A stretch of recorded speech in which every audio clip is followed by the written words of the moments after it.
micro cheating?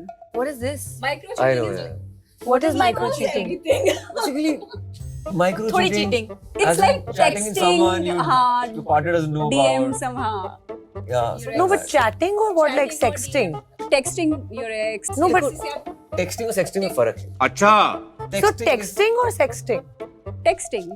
Like just normal Just chatting. normal I don't know. chatting. Texting. But you can't know how many people your partner is talking to. It could be work related. It could Exactly. be used. It's called micro cheating. So But how is that micro cheating? नहीं मैं Yeah, I think intention पे depend करता है. yeah. हाँ. वो क्या किस बात को लेके text कर रहे हो, क्यों text कर रहे हो. It's Yeah. It can also intention be गलत है तो फिर of course it's a fling. तो बंदा ही गलत है ना.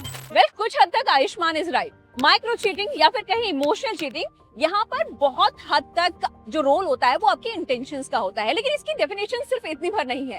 Hello friends, you are watching this थे आपके साथ मैं हूं रेखा और आज बात होगी माइक्रो चीटिंग या फिर कहीं emotional cheating.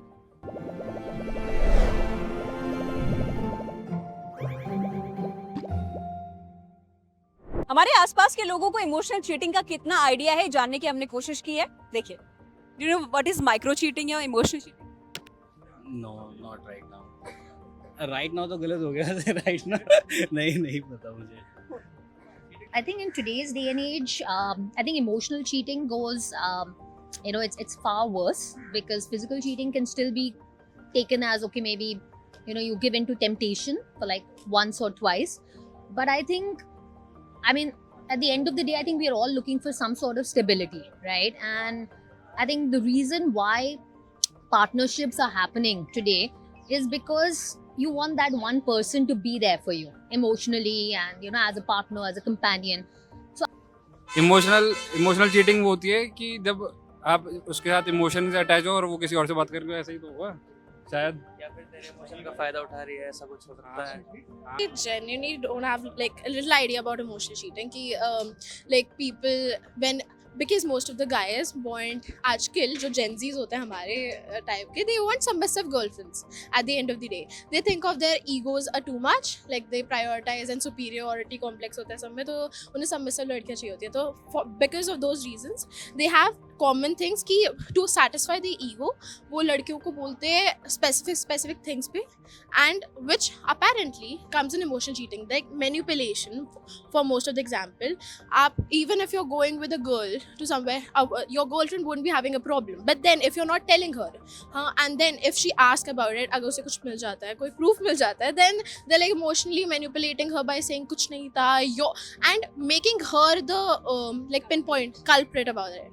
So I guess most like emotional cheating comes in that only. Yeah. Emotional cheating and micro cheating are topics जिनके बारे में बहुत कम बात होती है, and these are very real things. Emotional cheating can be कि like आप अपने पार्टनर के अलावा किसी और से ज़्यादा चीज़ें शेयर करने लगे हो, किसी और के साथ ज़्यादा टाइम स्पेंड करने लगे हो, and when you don't trust your partner with your things and आप वो किसी और के पास जा रहे हो, तो मेरे लिए वो भी एक kind of emotional cheating होगी. Because my partner is not trusting me enough कि वो हर चीज़ आके मेरे पास बता सके, या फिर if they are spending time with someone else, जिस टाइम वो मेरे साथ टाइम स्पेंड कर सकते हो, I think that can also be a part of micro cheating. It's not cheating, but it can definitely cause an impact on your relationship.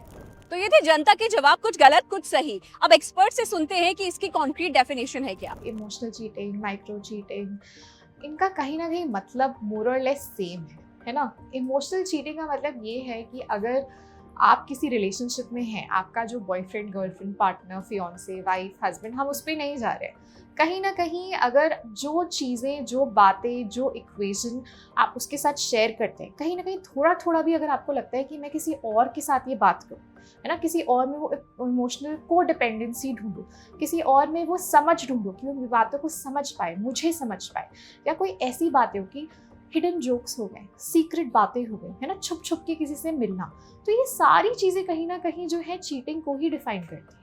अगर आप किसी ऑपोजिट जेंडर के इंसान से, या आजकल सेम जेंडर के भी रिलेशनशिप्स होते हैं, अगर आप किसी और के जो आपका पार्टनर नहीं है बट उस डोमेन में किसी से बात करने के बारे में सोचते हैं, कोशिश करते हैं या किसी को सिग्नल करते हैं कि मैं अवेलेबल हूँ, है ना। आप बाहर लीजिए कहीं अपने पार्टनर के बिना किसी पार्टी में गए, कोई ऑफिस गैदरिंग में गए, आप किसी के साथ फ्लर्ट कर रहे हैं, किसी के साथ बात कर रहे हैं, या कोई आपकी तरफ अट्रैक्ट हो रहा है, तो वो भी कहीं ना कहीं साइंस ऑफ इमोशनल या माइक्रो चीटिंग माने जा सकते हैं। See at the end of the day कोई ब्लैक एंड वाइट लाइन नहीं है ना, कि हम इस चीज़ को माने कि ये सही है ये गलत है। ये एक स्पेक्ट्रम, बहुत सारी लाइन्स है उसमें बीच बीच में।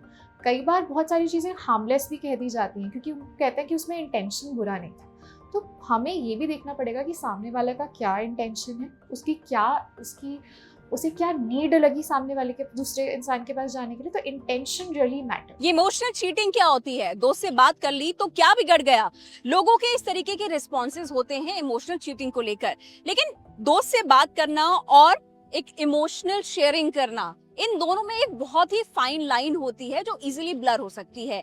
कई सारे ऐसे फैक्टर्स होते हैं जो ये डिसाइड करते हैं कि ये लाइन कैसे आपकी डेवलप हो रही है, जैसे इंटीमेसी, सीक्रेसी या फिर इनअप्रोप्रिएट शेयरिंग। ये उन्हीं लाइंस में से आता है। सपोज कीजिए आपके दिल में कुछ बात है, आप उसे शेयर करना चाहते हैं, लेकिन आपके दिमाग में पहला नाम आपके पार्टनर का नहीं बल्कि किसी और का आ रहा है, तो बॉस वहां पर कुछ लोचा है। इमेजिन करो तुम और तुम्हारे पार्टनर के बीच एक गैप आ रहा है, एक डिवाइड आ रहा है।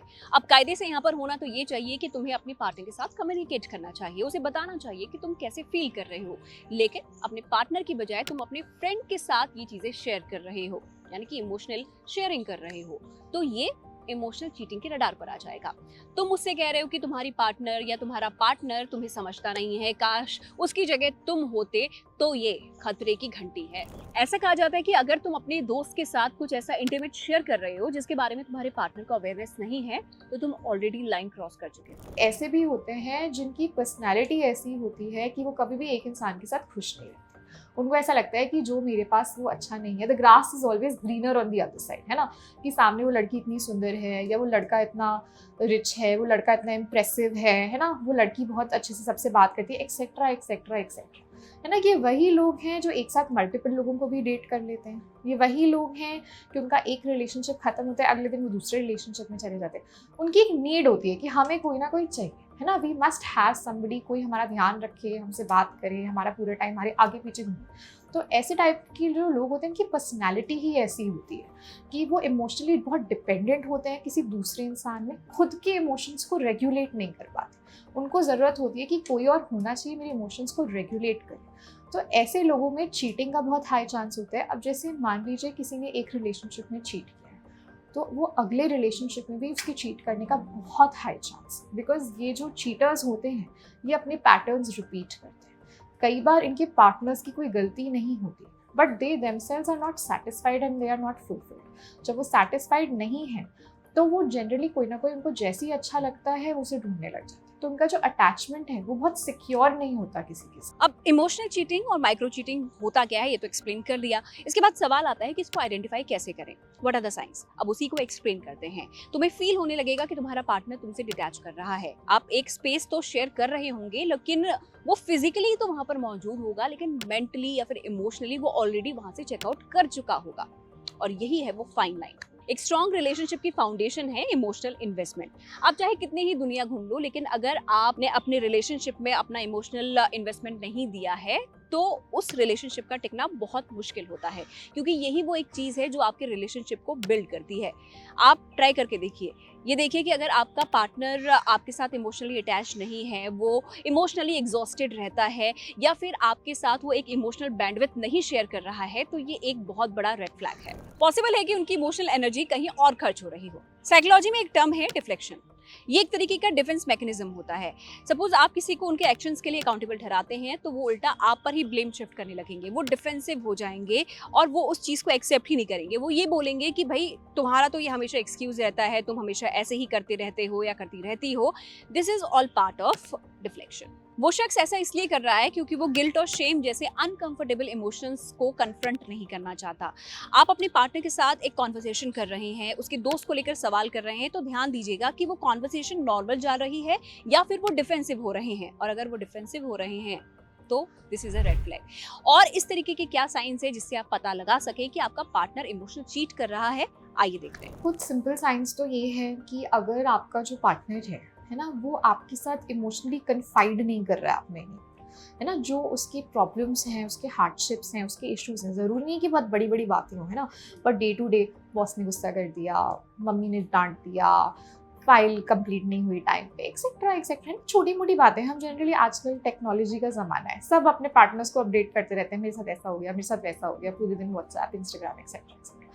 तो अगर आपका पार्टनर आपको अपडेट नहीं कर रहा, आप में इमोशनली कन्फाइड नहीं कर रहा है ना, मैं ये नहीं कह रही हूँ कि एक दो बार ऐसे हुए, अगर आप काफ़ी हफ्तों से, महीनों से ये नोटिस कर रहे हैं, है ना, कि उसका जो बिहेवियर है वो आपकी तरफ थोड़ा चेंज हो गया है ना, that is one sign which can be there. दूसरी चीज़, छुप छुप के बात करना, छुप छुप के टेक्स्ट करना, है ना, सामने आप आ रहे हो, फ़ोन छुपा लेना। मैं ये नहीं कह रही हूँ कि आप किसी का फ़ोन जाके चेक करो, बट स्टिल एक आपको समझ में आ जाता है कि कुछ सीक्रेट बात हो रही है ना। मेनली कोई आसपास हो, कोई मान लो कोई उसका कोलीग या उसका कोई फ्रेंड या कोई हो, उसे छुप छुप के बातें करना, हंस हंस के बातें करना, है ना। आपको कॉन्स्टेंटली ऐसा लग रहा हो कि मेरे पीछे कोई और बात हो रही है, कुछ और हो रहा है, मुझे पता नहीं चल पा रहा है ना। समटाइम्स हमें गट फीलिंग या इंट्यूशन भी हो जाता है। Then obviously most objectively like, है ना, मैं कहाँ पर हूँ, किससे मिल रहा हूँ, क्या कर रहा हूँ।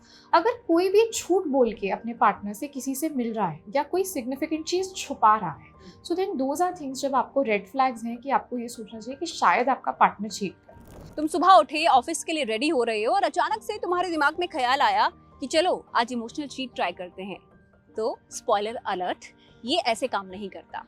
इमोशनल चीटिंग का मतलब ये नहीं है कि आपने सोचा और आपने इमोशनल चीट कर दिया। सपोज करो कोई इंसान एक लॉन्ग टर्म रिलेशनशिप में है और उसे फील होने लगा कि वो स्पार्क रिलेशनशिप से खत्म हो चुका है और वो लोनली महसूस करता है। अब ऐसे टाइम पे एंट्री होती है किसी तीसरे इंसान की जो उसको सुन रहा है, उसकी बातों को वैलिडेशन दे रहा है। तो उस टाइम क्या होता है, उसका ब्रेन उसको डोपामिन रश भेजता है और उसके ब्रेन को ये अटेंशन बड़ी पसंद आती है। ऐसा नहीं है कि उसे उससे प्यार व्यार हो गया है, बल्कि he is in love with that attention.